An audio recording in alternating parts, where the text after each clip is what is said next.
Hello साथियों, एक बार फिर से आप सभी का आपके अपने चैनल एस आर जाजोरिया पर स्वागत है। आज का वीडियो हमारा बहुत ही दमदार और स्ट्रॉन्ग वीडियो है। बहुत सारे स्टूडेंट्स कमेंट्स करते हैं कि सर फॉर सिंस के यूज में बहुत ज्यादा कंफ्यूजन रहता है। जब हम प्रेजेंट परफेक्ट कंटिन्यूअस टेंस और पास्ट परफेक्ट कंटिन्यूअस टेंस में इसका यूज करते हैं तो बहुत ज्यादा कंफ्यूजन रहता है। घबराइए मत, चिंता मत कीजिए। फॉर सिंस के साथ मैं आपको फ्रॉम का यूज भी बताऊंगा। इन सबका मीनिंग ही होता है से, यानी समय से। कोई कार्य किस समय से हुआ होगा उस सेंस में इनका यूज किया जाता है।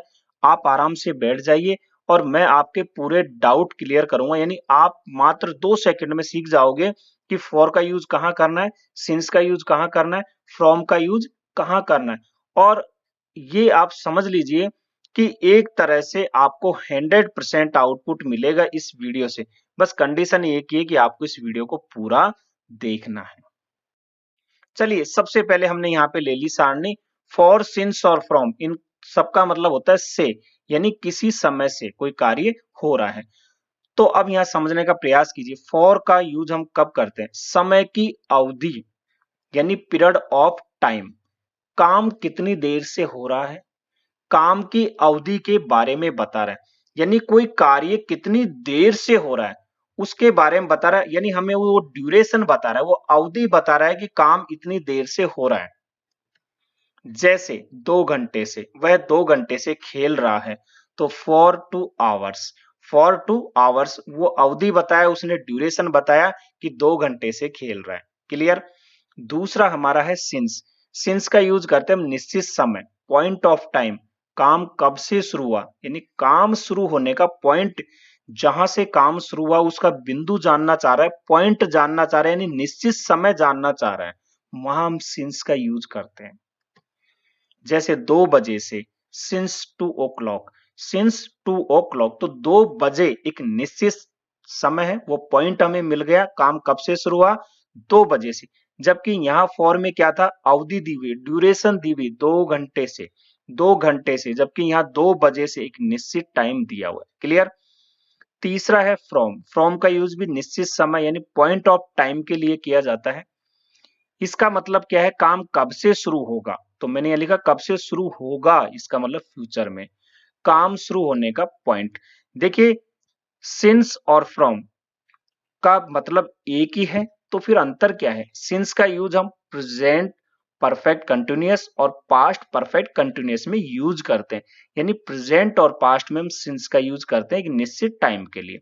जबकि फ्यूचर में जो निश्चित टाइम है उसके लिए हम फ्रॉम का यूज करते हैं सिंस के स्थान पे। ये आप भी जानते हो, फ्यूचर परफेक्ट कंटिन्यूअस टेंस में। इसके लिए मैंने एक टेंस का वीडियो बनाया हुआ है, यदि आपने नहीं देखा है तो उसे देख ले, उसमें मैंने आपको क्लियरली और विस्तार से इसको बताया गया है। जैसे 2 बजे से, फ्रॉम 2 o'clock, जैसे राम 2 बजे से खेलेगा, तो अभी खेला नहीं है ना, आने वाले समय की बात हो रही है। मैं कल की बात करूं, जैसे कल से वहां जाऊंगा, तो इस सेंस में जो है, या कल से मैं ये काम शुरू करूंगा, तो फिर आप आने वाले समय की बात कर रहे हैं, फ्यूचर की। तो वहां सिंस के स्थान पे आपको निश्चित टाइम के लिए फ्रॉम का यूज करना है। और यदि पीरियड ऑफ टाइम की बात होती है तब तो आपको फॉर का यूज करना ही है सब जगह, वहां कोई डाउट नहीं है। क्लियर है? आप इसका एक स्क्रीनशॉट ले लो ताकि आपको समझने में और भी आसानी हो जाए। और आगे बढ़ते हैं, एक एक चीज डाउट क्लियर करूंगा, ट्रिक भी बताऊंगा और इसको डिटेल में भी समझाऊंगा, दोनों बातें बताऊंगा। देखिए, फॉर, सिंस और फ्रॉम से प्लस टाइम होता है कि कोई कार्य आप लिखते हो तो कैसे लिखते हो कि आपके पास जो है कोई समय दिया होगा, उसके बाद जो है उससे पहले आपको फॉर या सिंस का यूज करना होता है। जैसे 10 मिनट से हम लिखते हैं फॉर 10 मिनट्स, तो ये क्या है, एक ड्यूरेशन दिखा रहा है। सुबह से, सिंस मॉर्निंग, एक निश्चित टाइम दिखा दिया। कल से, सिंस यस्टरडे, लेकिन बात यदि हो कि कल से, कौन सा, आने वाले कल की बात हो, तो फ्रॉम टुमारो। मैंने कहा फ्यूचर के लिए, फ्यूचर के लिए हम सिंस के स्थान पर किसका यूज करते हैं, फ्रॉम का। यहाँ पे बीते कल की बात थी तो सिंस हमने यस्टरडे लिखा। क्लियर? अब आ जाइए आप, वह कौन कौन से समय हैं जहां आप सिंस का यूज करोगे। और एक बात मैं क्लियर बता दूं आपको, सिंस का यूज पॉइंट ऑफ टाइम जो है ये पास्ट यानी बीते हुए समय के लिए होता है। यदि आप कहो कि सर इसका तो प्रेजेंट और पास्ट दोनों में यूज करते हैं, लेकिन भैया आप एक बात बताइए, मैं कहूं कि वह 2 बजे से खेल रहा है, इसका मतलब 2 तो बज चुके हैं ना पहले, तो समय तो वो पास्ट का हो चुका है। सेंटेंस हमारा जो है प्रेजेंट परफेक्ट कंटिन्यूअस में है या पास्ट परफेक्ट कंटिन्यूअस में हो सकता है, लेकिन बात तो पास्ट की हो गई ना, कि वह 2 घंटे से खेल रहा है, वह 4 दिन से खेल रहा है। तो इस तरह के जो सेंस होते हैं, समय इसका जो है पास्ट में दिखाता है, लेकिन यहाँ 2 घंटे से और 4 का हमने फॉर का एग्जाम्पल ले लिया है। सिंस की बात करें तो वह कल से खेल रहा है, क्लियर है, 2 बजे से खेल रहा है। तो इस सेंस में हम इनका यूज करते हैं, क्योंकि बात कब की हो जाती है, पास्ट की हो जाती है। चलिए, सिंस का यूज कहां कहां करेंगे, दिन का नाम, कोई दिन का नाम हो, नेम ऑफ डेज, जैसे संडे, सैटरडे, जितने भी डेज है सबके आगे आप सिंस लगाओगे, क्लियर है ये बात। दूसरा, दिन व तारीख हो, जैसे 20 मार्च यहाँ लिखा है, या 10 मार्च हो सकता है, 1 जनवरी हो सकती है, तो जो भी है उसके आगे आप सिंस लगा दोगे, दिन व तारीख दिया हुआ हो। घड़ी का समय बजे में दिया हुआ हो, जैसे 4 o'clock 4 बजे, सिंस 4 o'clock, जैसे 4 AM या 4 AM या 6 PM, तो सिंस 4 AM, सिंस 6 PM। तो इस तरह से आप यूज करोगे घड़ी के समय जब बजे वाले सेंस में आता है। नेम ऑफ द ईयर्स, यदि साल की बात हो, सिंस 1984, सिंस जो भी वर्ष आप लगाते हो, सिंस 1982, तो उस वर्ष के लिए भी आपको सिंस का यूज करना है, क्योंकि ये सभी क्या है, पॉइंट ऑफ टाइम है, यानी एक निश्चित समय है। क्लियर हो गया कॉन्सेप्ट। और भी कुछ है, जैसे यस्टरडे से पहले भी सिंस लगाया जाता है। दूसरा, लास्ट, लास्ट, लास्ट में भी हम सिंस लगाते हैं, जैसे लास्ट मंथ हो, चाहे लास्ट वीक हो, लास्ट ईयर हो, लास्ट नाइट हो, जो भी आप यूज करो उसके पहले आप सिंस यूज करते हैं। नेक्स्ट, मॉर्निंग, इवनिंग, नून, नाइट, मिडनाइट, आफ्टरनून, इनसे पहले भी सिंस का यूज किया जाता है जब इनका प्रयोग से के साथ होता है, जैसे सुबह से, ठीक है, शाम से, तो इस सेंस में हम इनका यूज करते हैं।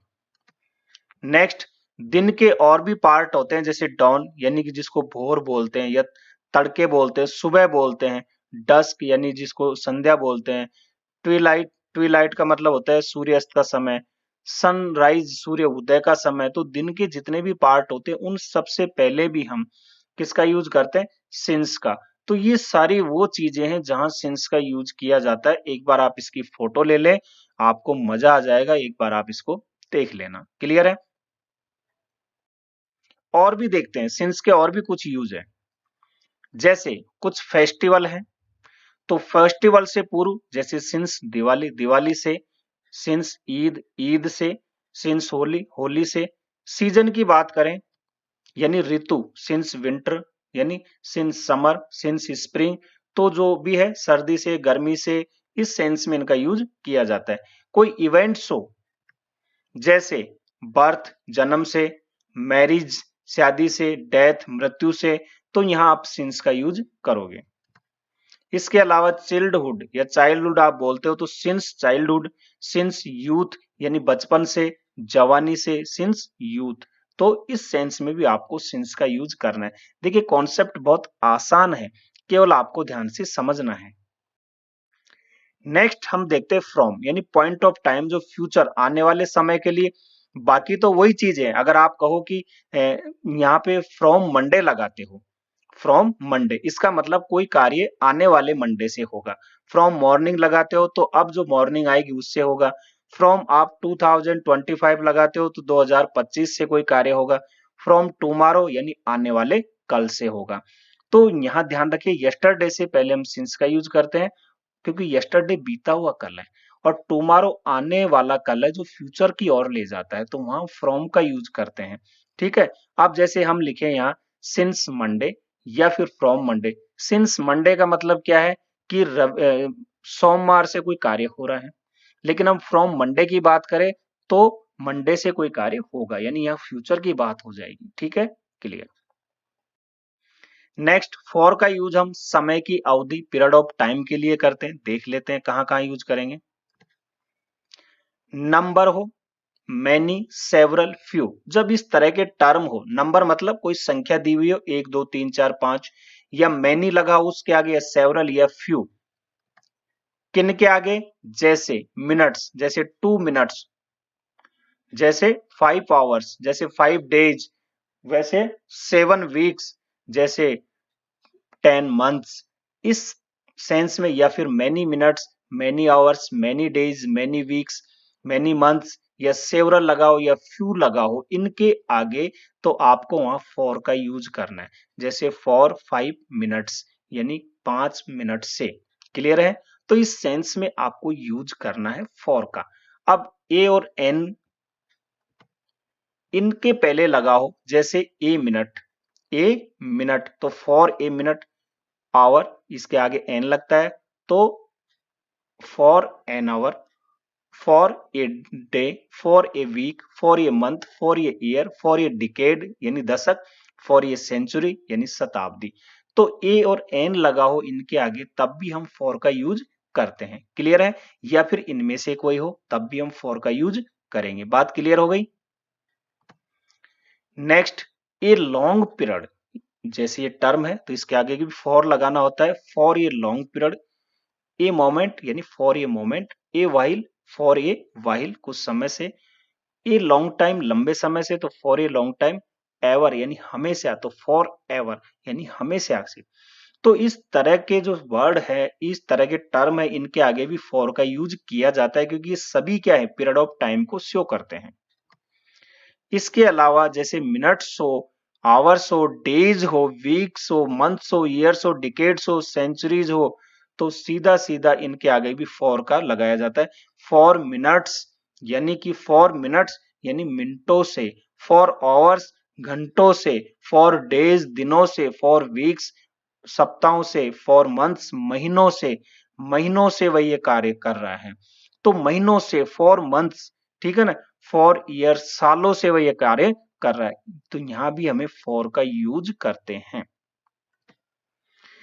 नेक्स्ट बहुत इंपॉर्टेंट है, इसको नोट कर लेना। पीरियड ऑफ टाइम के बाद यदि अगो लगा हो, अगो का मतलब होता है पहले, तो फिर हम सिंस का यूज करते हैं। देखिए सिंस 10 डेज अगो, अगर 10 डेज ही होता, 10 दिन तो आप क्या लिखते, फॉर 10 डेज, इस रूल्स के अनुसार। यहाँ लिखा ना, यहाँ नंबर है तो मान लीजिए 10 डेज, तो फॉर 10 डेज, लेकिन अगो आ गया तो आप यहाँ सिंस का यूज करोगे। सिंस 10 डेज अगो, ये अगो टर्म आ गया यहाँ कहीं भी इनके आगे, तो फिर आप जो है यहाँ सिंस का यूज करोगे। अब ये पॉइंट ऑफ टाइम हो जाता है अगो लिखने से। क्लियर है बात? नेक्स्ट, अब आप फॉर, सिंस और फ्रॉम की ट्रिक भी देख लीजिए क्या है, वो तो आपने डिटेल से जान लिया। देखिए फॉर का यूज हम कहां करते हैं, मोस्टली जहां नंबर, मैनी, सेवरल और फ्यू के बाद, जैसे कोई महीना, सप्ताह, घंटा, दिन, वर्ष, मिनट, दशक या शताब्दी आता है, तो आप आंख बंद करके फॉर लगा दीजिए। मैंने अभी बताया भी था। इनके अलावा ज्यादातर के साथ हम सिंस का यूज करते हैं, तो वो भी मैंने आपको बता दिया है।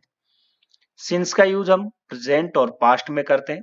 Present perfect continuous, past perfect continuous mostly. और फ्रॉम का यूज हम फ्यूचर के लिए करते हैं, आने वाले समय के लिए करते हैं, यानी सिंस के स्थान पर हम फ्रॉम का यूज करते हैं। क्लियर है कॉन्सेप्ट? अब आप यहां एग्जाम्पल भी देख लीजिए। जैसे हम सबसे पहले ले प्रेजेंट में, प्रेजेंट मतलब प्रेजेंट परफेक्ट कंटिन्यूअस में, वह 2 घंटे से खेल रहा है। अगर ये ऐसा होता वह खेल रहा है जब, तो ये प्रेजेंट कंटिन्यूअस का होता, लेकिन समय दिया है वह 2 घंटे से खेल रहा है, तो वह 2 घंटे से खेल रहा है। आप क्या लिखोगे, he has been playing for 2 hours, 2 घंटे से, क्योंकि ये ड्यूरेशन दिया हुआ है, एक अवधि दी हुई है कि 2 घंटे से खेल रहा है। दूसरी है वो 2 बजे से पढ़ रही है, वह 2 बजे से पढ़ रही है, एक फिक्स टाइम दे दिया, तो she has been reading since 2 o'clock। Since 2 o'clock, since का यूज क्यों किया, क्योंकि एक पॉइंट ऑफ टाइम दिया 2 बजे से। वैसे ही हम इसको पास्ट में लिख सकते हैं। पास्ट में क्या होगा, वह 2 घंटे से खेल रहा था, he had been playing for 2 hours, और वह 2 बजे से पढ़ रही थी, तो she had been reading since 2 o'clock। ठीक है। पास्ट में हम हैड बीन का यूज करते हैं और वर्ब की फर्स्ट फॉर्म। प्रेजेंट में हम हैव या हैज बीन का यूज करते हैं सब्जेक्ट के अनुसार और वर्ब की फर्स्ट फॉर्म। अब फ्यूचर की बात करें, वह 2 घंटे से खेल रहा होगा, तो आप क्या लिखोगे? He will have been playing for 2 hours. तो ये क्या है? 2 घंटे से, ये तो ड्यूरेशन है ना, तो इसके लिए तो फॉर ही आएगा। और यदि फिक्स हो वह 2 बजे से पढ़ रही होगी, आने वाले समय की बात हो रही है, तो she will have been reading from 2 o'clock। तो यहां हम सिंस के स्थान पे किसका यूज करते हैं? फ्रॉम का। कॉन्सेप्ट आपका क्लियर हो गया होगा।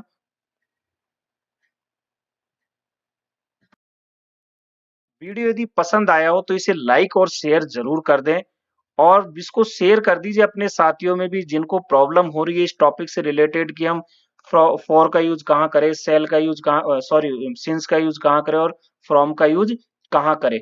बहुत सिंपल कॉन्सेप्ट है और यदि आप इस चैनल पे नए हैं तो इसे सब्सक्राइब जरूर कर ले। हंसते रहिए, मुस्कुराते रहिए, देखते रहिए आपका अपना चैनल SR जाजोरिया। धन्यवाद।